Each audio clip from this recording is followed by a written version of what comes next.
ये द्विघात समीकरण का तीसरा भाग है। दो भाग में हमने पढ़ लिया है द्विघात समीकरण को पहचानते कैसे हैं, गुणनखंड द्वारा द्विघात समीकरण को कैसे हल करते हैं और पूर्ण वर्ग विधि द्वारा द्विघात समीकरण कैसे हल करते हैं। इस भाग में हम जानेंगे द्विघाती सूत्र से द्विघात समीकरण को कैसे हल कर सकते हैं।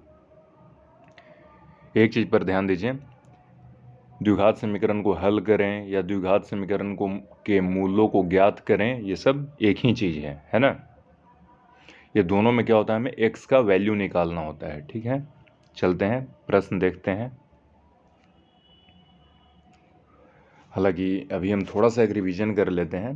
2x² प्लस 5x माइनस 3 बराबर 0 के मूलों को पूर्ण वर्ग विधि द्वारा ज्ञात करें। मूलों को पूर्ण वर्ग विधि द्वारा ज्ञात करें या 2x² प्लस 5x माइनस 3 बराबर 0 को हल करें, दोनों एक ही चीज़ है। इन सब में x बराबर अंत में हमें फाइंड आउट करना है ना, x इक्वल क्या होगा, यही हमें फाइंड आउट करना होता है। ठीक है, तो देखो तो 2x² प्लस 5x माइनस 3 बराबर 0 है। पूर्ण वर्ग बनाने की विधि में क्या करते थे, या तो जो सबसे पहला टर्म होता था इसे हम पूर्ण वर्ग बना लेते थे। तो 2x को हम √2x का स्क्वायर लिख सकते थे, तब ये पूर्ण वर्ग बन जाएगा, है ना। √2x का होल स्क्वायर कर दिए, पूर्ण वर्ग बन गया। या हम ऐसा करते थे, आगे 2 है तो 2 से इस पूरे टर्म में हम डिवाइड कर देते थे, तो उससे जो सबसे पहला वाला टर्म है x², ये भी एक पूर्ण वर्ग बन गया। या फिर इसे पूर्ण वर्ग बनाने के लिए हम एक और तरीका अपना सकते हैं। हम ऐसा करते हैं, 2x है ना, तो जो यहाँ जो कोफिशिएंट जो 2 है कि नहीं, ये जो 2 दिख रहा है, यदि हम इस पूरे में अगर 2 से मल्टीप्लाई कर दें तब भी ये जो पहला टर्म है पूर्ण वर्ग बन जाएगा। तो देखो तो हमने इस क्या किया है कि हमने इसमें 2 से मल्टीप्लाई कर दिया, तो 2 से मल्टीप्लाई कर देने के बाद क्या आ गया है मेरा 4x² प्लस 10x। 5x में 10 से मल्टीप्लाई किया तो 10x, 5x में 2 से मल्टीप्लाई किया तो 10x आ गया, माइनस कितना था, -3 था, उसमें 2 से मल्टीप्लाई हो गया तो -6 इक्वल 0, है ना। तो हम ऐसे भी चल सकते थे, ऐसे भी चल सकते थे, और हमने इस बार ऐसे चला है। हमने क्या चला है, जो शुरू में 2 है इसी से हम मल्टीप्लाई कर दे रहे हैं, तो ये जो पहला वाला टर्म है ये क्या हो जाता है, 4x², एक पूर्ण वर्ग है ना। अगर 3x² होता फिर ये पूर्ण वर्ग नहीं था, लेकिन 4x² है तो इसे हम 2x का स्क्वायर लिख सकते हैं, तो इसलिए क्या है, ये पूर्ण वर्ग है। ठीक है, तो अब थोड़ा सा जल्दी से ध्यान दे दो इसमें, क्या इसमें हम कर सकते हैं। सो जैसा पहले करते थे वैसे ही करेंगे। ये जो हमें पूर्ण वर्ग विधि से बनाना है, तो a² plus b² plus 2ab, यानी a प्लस बी के होल स्क्वायर में लाना होता है, यानी a² plus 2ab plus b² के फॉर्म में लाना होता है। तो 4x² को तो हमने 2x² लिख दिया, तो a मेरा मिल गया, प्लस 2ab, है ना। तो 2 और a तो अपने मन से लिख दिया जाता था, 2 देखो अपने मन से लिख दिया, a भी अपने मन से इसे देखकर लिख दिया, है कि नहीं, 2x को देखकर लिख दिया, 2a तो मिल गया। अब b लिखना होता है, तो b हम कैसे लिखते हैं, b हम ऐसा लिखते हैं जिससे मेरा जो x वाला टर्म है ना वो मिल जाए। b में 3 टर्म होता है ना, एक होता है x² वाला टर्म होता है, एक x वाला टर्म होता है और एक कांस्टेंट होता है। तो b हम ऐसा लिखते हैं जिससे जो x वाला टर्म है वो हमें मिल जाए। तो 2 लिख दिया, a लिख दिया, b लिखने के लिए क्या करेंगे भाई, हमें 10x लाना है। तो हमें कितना है, हम देख रहे हैं कि 10 कैसे बनेगा, 2 और 2x है, तो इसमें 5 से मल्टीप्लाई कर देंगे तो 5 दूना 10x बन जाएगा ना। लेकिन ये 2 थोड़ा ज़्यादा आ जा रहा है, तो 2 को हम क्या करेंगे, 5 में इसमें 2 से डिवाइड कर देंगे, तो 2 से 2 कैंसिल होकर 5 दूना 10x आ जा रहा है कि नहीं आ जा रहा है। ठीक है, और इसी तरह में 2ab और b जो यहाँ पर जो हमने ज़बरदस्ती जो b लिखा है, मतलब 5/2 लिखा है, यही हमारा b हो जाता है। ठीक है, तो 2ab तीनों चीज़ मिल गया, तो a प्लस बी को होल स्क्वायर के लाने के लिए क्या करना होता है, a² plus 2ab plus b²। तो b जब मिल गया तो b का स्क्वायर हमने लिख दिया। लेकिन अभी देखो तो प्रश्न में हमने क्या किया है, सिंपली देखो प्रश्न में, अगर ये आपने पहले समझ में आ गया है तो आप स्किप कर सकते हैं। हमने a² लिखा, 2ab लिखा, 2ab मतलब हमने 10x को लिख दिया, प्लस b², ये हमने अपने मन से लिख दिया है प्रश्न में, है ना। ये जो -6 था, -6 तो यहाँ था ही, लेकिन ये जो हमने अपने मन से लिखा है, ये जो हमने 5/2 का स्क्वायर अपने मन से लिखा है, तो इसे हमने मन से लिख दिया तो भाई क्वेश्चन में हमने छेड़खानी कर दिया, जो कि नहीं करना चाहिए, तो उतना हम यहाँ पर माइनस हमने कर दिया, ठीक है। अब उससे हमें क्या मिल गया भाई, यहाँ से यहाँ तक को तो हम क्या बोलते हैं, a प्लस बी का स्क्वायर, तो a की जगह पर 2x मिला हुआ है, b की जगह पर 5/2 है, तो a प्लस बी का होल स्क्वायर लिख दिया, इक्वल। अब ये ज़्यादा कुछ नहीं है,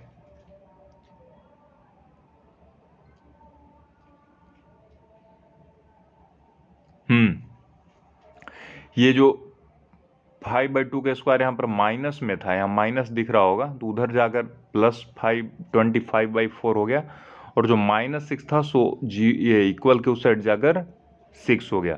तो 2x + 5/2 का होल स्क्वायर इक्वल मेरा कितना मिल गया, कितना मिल गया,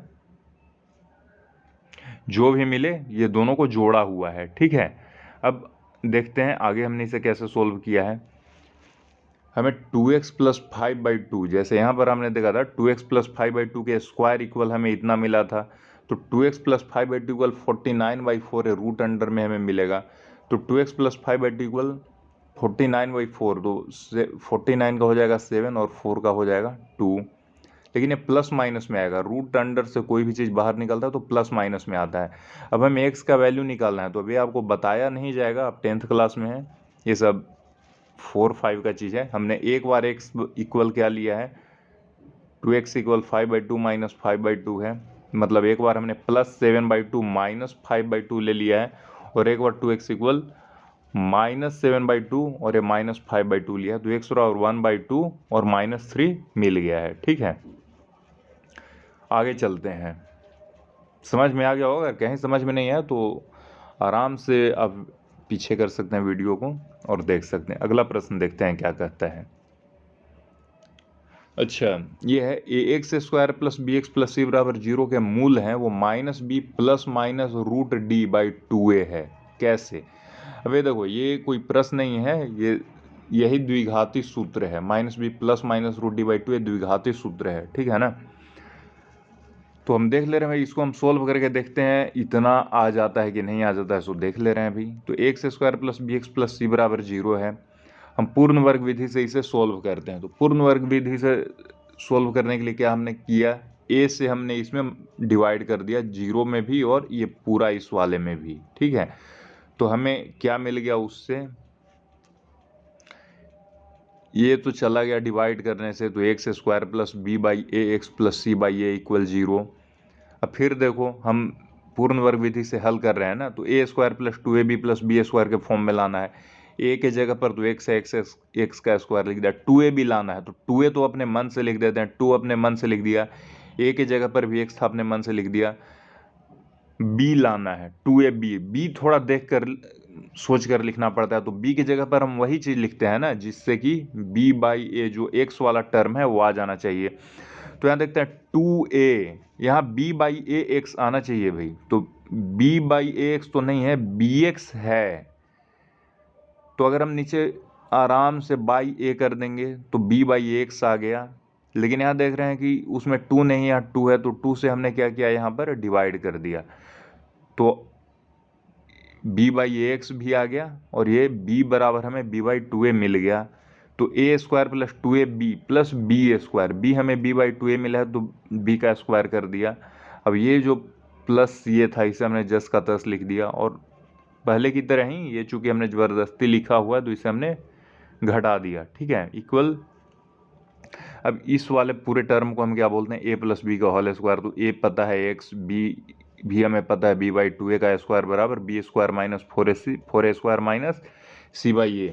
तब देखो तो x + b/a का होल स्क्वायर इक्वल इतना आ जाएगा, b² - 4ac, b² - 4ac/4a², ठीक है। आगे x + b/2a इक्वल हमारा कितना आ जाएगा, इतना आ जाएगा, चूँकि हमने इस पर जो स्क्वायर था उसे हमने हटा दिया, तो इस पूरे पर क्या हो जाएगा, रूट चढ़ जाएगा। अभी आप प्लस माइनस ना भी लिखना चाहे तो नहीं लिख सकते हैं। x + b/2a इक्वल क्या हो जाएगा, ये तो b² - 4ac रूट अंडर है, और 4a² बाहर निकला तो 2a हो गया, हमने यहाँ पर प्लस माइनस लिख दिया है, ठीक है। अब 2ax, अब ये सब 5-6 क्लास का है, बताने की ज़रूरत नहीं है। 2x कैसे आ गया, हमने 2a से मल्टीप्लाई कर दिया, इधर भी और इधर भी। है ना। तो 2x इक्वल बी बराबर प्लस माइनस रूट डी, ये जो बी स्क्वायर माइनस 4ac है ना, इसी को डी कहा जाता है, तो रूट डी हो गया। तो x बराबर क्या हो गया, minus B plus minus root D by 2a, है ना। तो यही हमें बताना था कि भाई कैसे आया। तो ये देखो हमने सोल्व किया तो यही आया, minus B plus minus root D by 2a। ठीक है, अगला सवाल, द्विघाती सूत्र से A X square plus B X plus C बराबर 0 को हल करें। द्विघाती सूत्र से X plus B X square plus B X plus C बराबर 0 को हल करें, या X square plus B X plus C बराबर 0 के मूलों को ज्ञात करें, एक ही चीज़ है। तो एक्स का हमेशा जब भी हम द्विघात समीकरण को सॉल्व करते हैं तो एक्स का दो वैल्यू आता है। अभी तक जैसे हम पीछे देखते आ रहे हैं, ए का दो मतलब एक्स का दो वैल्यू आ रहा है। तो एक वैल्यू को हम अल्फा कहते हैं, दूसरे वैल्यू को हम बीटा कहते हैं। तो जो एक वैल्यू होता है उसे हम लिखते हैं, जैसे होता है ना minus B plus minus root D by 2a, यही तो दो वैल्यू है। तो अल्फा को हम क्या कर देते हैं भाई, minus B plus root D by 2a, और बीटा को minus B minus root D by 2a, और डी इक्वल यहाँ पर दिया हुआ बी स्क्वायर माइनस 4ac। ठीक है, यही इसका हल है। ठीक है ना। अगला सवाल देखते हैं, द्विघात समीकरण के मूलों की प्रकृति। देखो तो द्विघात समीकरण का जो हल होता है वो क्या होता है भाई, एक्स बराबर क्या आता है, minus B plus minus root D by 2a आता है ना। यदि हम minus B plus root D by 2a रखेंगे तो वो अल्फा है, और यदि minus B minus root D by 2a रखेंगे तो वो बीटा है। तो एक्स का यही दो वैल्यू आता है। अब देखो तो यदि डी जो है 0 से बड़ा है, यानी कि डी बराबर मान लो कि 0 से बड़ा कोई चीज़ 49 रख लो, है ना, तो बाहर निकल कर 7 आ जाएगा। तो माइनस बी प्लस 7/2a, और एक बार माइनस बी माइनस 7/2a। तो ऐसा करने से दोनों बार दो भिन्न वास्तविक मूल्य प्राप्त होंगे। ठीक है ना। यदि डी 0 हो गया भैया, यही वाला 0 हो गया, तो क्या हो गया, एक्स बराबर माइनस बी बाई 2a ही होगा, यानी अल्फा भी माइनस बी बाई 2a होगा और बीटा भी माइनस बी बाई 2a होगा। इसको आप थोड़ा खुद से सोचिए, ऐसा क्या क्यों बोला जा रहा है ना। आप एक और खुद से भी समझ कर देख सकते हैं ऐसा क्यों बोला जा रहा है। यदि d है 0 से छोटा है, यानी कि d 0 से छोटा है, यानी कि यहाँ पर d के भीतर -3 आ गया है। ठीक है, तो उस हाल में रूट अंडर -3 ये कोई वास्तविक संख्या नहीं है, ये इमेजिनरी संख्या आता है। ठीक है, तो इस सिचुएशन में हम क्या कहेंगे भाई, समीकरण का कोई भी वास्तविक हल या मूल नहीं हो सकता। ठीक है ना। फिर से इसको एक बार आप देख सकते हैं, बैक करके देखिए क्या बोला गया है। आगे चलते हैं, द्विघाती सूत्र से x square plus 5x plus 4 बराबर 0 को हल करें। तो जब भी द्विघाती सूत्र से हल करना हो तो हम हमेशा d बराबर पहले निकालेंगे। तो d बराबर होता है बी स्क्वायर माइनस 4ac।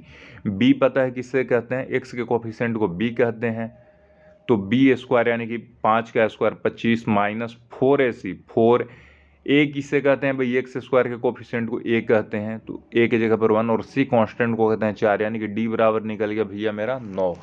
अब बताओ तो, अब जैसे ही 9 आया वैसे ही हम क्या देख लिए भाई, ये जो d है वो 0 से बड़ा है, यानी कि अब दो सॉल्यूशन के लिए तैयार रहो। और ये दोनों सॉल्यूशन अलग अलग आएगा। दो सॉल्यूशन अलग अलग कैसे आएगा, एक तो अल्फा आएगा और एक बीटा आएगा। अल्फा क्या हो जाता है, minus B plus minus root D by 2a, यही होता है ना, minus B plus minus root D by 2a, यही होता है द्विघाती सूत्र।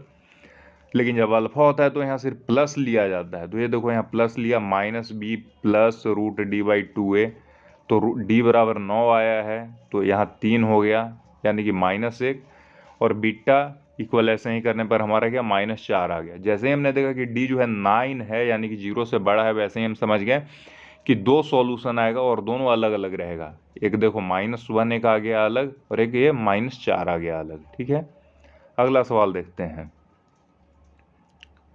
ये कैसा प्रिंट है भाई, प्रिंट थोड़ा ख़राब हो गया। X square plus 2x minus 63 बराबर 0 को द्विघाती सूत्र से हल करें, है ना। एक चीज़ और देखो, इस समीकरण को कैसे भी लिखा जा सकता है, 6-7 क्लास वाला बात है। हम इस तरीके से भी लिख सकते हैं या इस तरीके से भी लिख सकते हैं, है कि नहीं। ये तरीका भी चलेगा, ये तरीका भी चलेगा। आपको सिर्फ ए बी और सी ढूंढना है। ठीक है ना।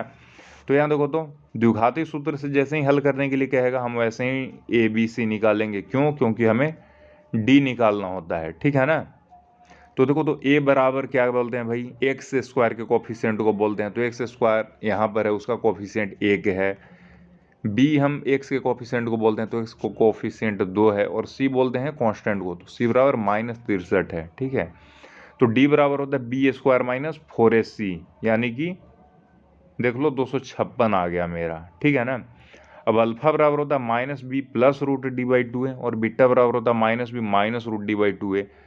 तो अल्फा बराबर हो गया -b, b तो 2 है तो -b प्लस रूट डी, तो 256 का रूट 16 होता है। तो एक बार हमने +16 लिया और एक बार -16 लिया, तो एक बार हमारा आंसर 7 आया, एक बार आंसर 9 आया। ये 7 और 9 आएगा, कैसे आएगा भाई? क्योंकि हम देख रहे हैं कि जैसे ही हमने डी निकाला ये 0 से बड़ा है, वैसे ही हमने सोच लिया भाई 2 आंसर आएगा और दोनों अलग अलग रहेगा। ठीक है, अगला सवाल, 9x स्क्वायर बराबर -1 माइनस 4x को द्विघाती सूत्र से हल करें। अब X square plus B X plus C के फॉर्म में नहीं दिया हुआ है, बट अगर इसे हम अरेंज करेंगे तो X square plus B X plus C बराबर 0 के फॉर्म में ये चीज़ आ जाएगा। ठीक है, तो द्विघाती सूत्र से जैसे ही हल करना है वैसे ही हम ए बी सी निकालेंगे, क्योंकि डी निकालना है हमें। तो ए के जगह पर क्या लिख देंगे भाई 9। 9 क्यों लिखा हमने? एक्स स्क्वायर का जो कोफिशिएंट होता है वही ए होता है, बी एक्स के कोफिशिएंट को कहते हैं, तो बी बराबर कितना है? अच्छा, यहाँ b बराबर 4, और यहाँ देख रहे हो कि b बराबर -4 है। यहाँ 4 कैसे लिखा गया है, जरा ध्यान दो। जब हम इक्वल के इस साइड इसे दोनों को लाएंगे ना, तो ये -4 नहीं, b बराबर +4 आएगा, और c बराबर जो है -1 दिख रहा है, +1, ये इक्वल के इधर आने पर +1 हो जाएगा। ठीक है, और d बराबर हमारा क्या निकल गया भाई? -20 निकल गया। जैसे ही हमने देखा कि d निगेटिव हो गया, तो -b प्लस रूट में अगर कुछ निगेटिव आ गया, -d/2 है, रूट में कुछ भी निगेटिव आ गया तो वो इमेजिनरी हो जाता है, और इस तरह हम क्या कर सकते हैं, इस समीकरण का कोई वास्तविक हल नहीं है। अगला, चलो इतना ही था, पहले इतना पढ़ लो, है कि नहीं?